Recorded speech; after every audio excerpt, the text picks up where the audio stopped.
Guys, അപ്പോൾ നമ്മളൊരു ബദാം പിസ്ത ഷേക്കാണ് ഉണ്ടാക്കുന്നത്. അപ്പോൾ അതിനാവശ്യമായ സാധനങ്ങൾ കുറച്ച് പിസ്ത നമ്മളിവിടെ എടുത്ത് വെച്ചിട്ടുണ്ട്. പിന്നെ ഇതേ കുറച്ച് ചോക്ലേറ്റ്, പിന്നെ കുറച്ച് ബദാം ഉണ്ട്.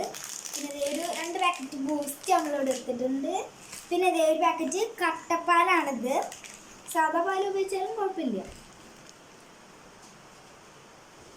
ഇനി നമുക്ക് ഇതൊക്കെ കൂടി മിക്സിയിലിട്ട് അരച്ചെടുക്കാം. ആദ്യം നമുക്ക് ബദാം ഫുള്ളിട്ട് കൊടുക്കാം. പിന്നെ നമുക്ക് കുറച്ച് പിസ്ത ഇടാം, എന്നിട്ട് ബാക്കി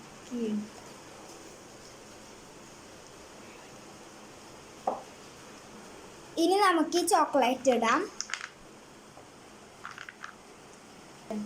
ഇനി ഇത് നമുക്ക് പോയി അടിച്ചെടുക്കാം. ഇനി നമുക്ക് കുറച്ച് പാലും ഇതിലേക്ക് ഒഴിക്കാം. ഇനി നമുക്കിത് പോയി അടിച്ചെടുത്തിട്ട് വരാം. അപ്പം നമ്മളിവിടെ അടിച്ച് വെച്ച ജ്യൂസ് ഇവിടെ റെഡി ആയിട്ടുണ്ട്. ഇനി നമുക്കിത് ഒഴിച്ചു കൊടുക്കാം.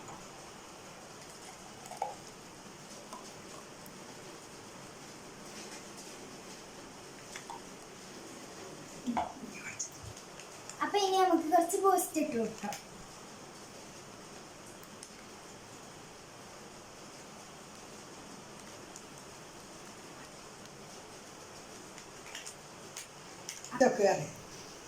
അപ്പൊ നമ്മുടെ ഷേക്ക് ഇവിടെ റെഡി ആയിട്ടുണ്ടെങ്കിൽ നമുക്ക് കുടിച്ചു നോക്കാം.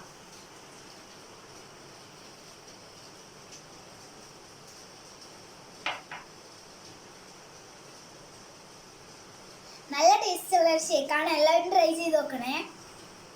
അപ്പൊ subscribe, like and share. By.